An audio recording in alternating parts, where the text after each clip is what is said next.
Friends, Pawan Kalyan అభిమానులు, ఎన్టీఆర్ అభిమానులు మొదటిసారి ఈ ఛానల్ను చూస్తున్నట్లయితే ఈ ఛానల్ను సబ్స్క్రైబ్ చేసుకోవాలని కోరుకుంటున్నాను. ఎందుకంటే పవన్ కళ్యాణ్ సినిమాల గురించి, ఎన్టీఆర్ సినిమాల గురించి ఏ చిన్న అప్డేట్ వచ్చినా ఈ ఛానల్లో అప్డేట్ చేస్తాను. మీకు నోటిఫికేషన్ రూపంలో రావడం జరుగుతుంది. ఈ ఛానల్ గ్రోత్ కూడా పెరుగుతుంది. ఈ ఛానల్ను సపోర్ట్ చేయాలని కోరుకుంటున్నాను. ఈ వీడియోను మొదటి నుండి ఎండ్ వరకు చూడండి, లేకపోతే అర్థం కాదు. టాలీవుడ్లో ఒక ఆసక్తికరంగా పోరు అతి కొద్ది రోజుల్లోనే జరగనుంది. పవన్ కళ్యాణ్, ఎన్టీఆర్ సినిమాలు కేవలం ఒకే ఒక్క రోజు గ్యాప్లో విడుదల కాబోతున్నాయి. ఆ రెండు సినిమాలు కొత్త సినిమాలు కావండోయ్.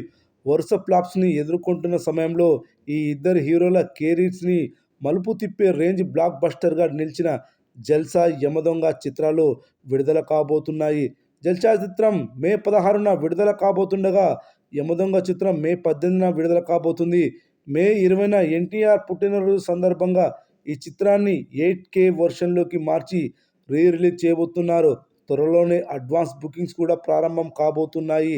ఇక జల్సా విషయానికి వస్తే 2022వ సంవత్సరంలో పవన్ కళ్యాణ్ పుట్టినరోజు సందర్భంగా ఈ చిత్రానికి స్పెషల్ షో వేశారు.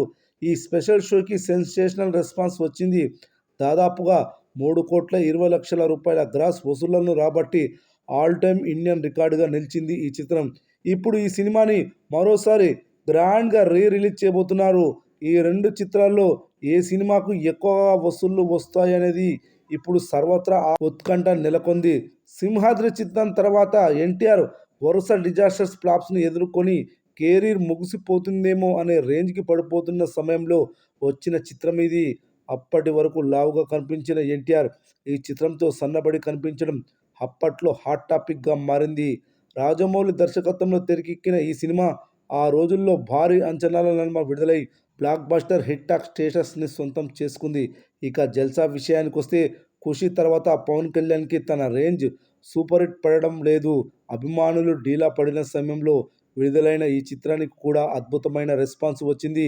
ఈ రెండు చిత్రాలకు బాక్సాఫీస్ వద్ద చెరో 28 కోట్ల రూపాయల షేర్ వసూళ్లు వచ్చాయి. టాలీవుడ్లో పోకిరి తర్వాత అత్యధిక వసూళ్లను రాబట్టిన సినిమాలు ఇవే.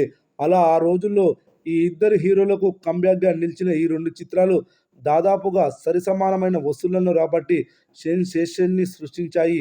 ఇప్పుడు రిలీజ్లో కూడా సరిసమానమైన వసూళ్లను రాబడుతుందా లేదా అనేది ఇప్పుడు ఆసక్తికరంగా మారిన ప్రశ్న. ఈ వారంలోనే ఈ రెండు సినిమాల అడ్వాన్స్ బుకింగ్స్ మొదలు కానున్నాయి. ఏ చిత్రం విజేతగా నిలుస్తుందో చూడాలి.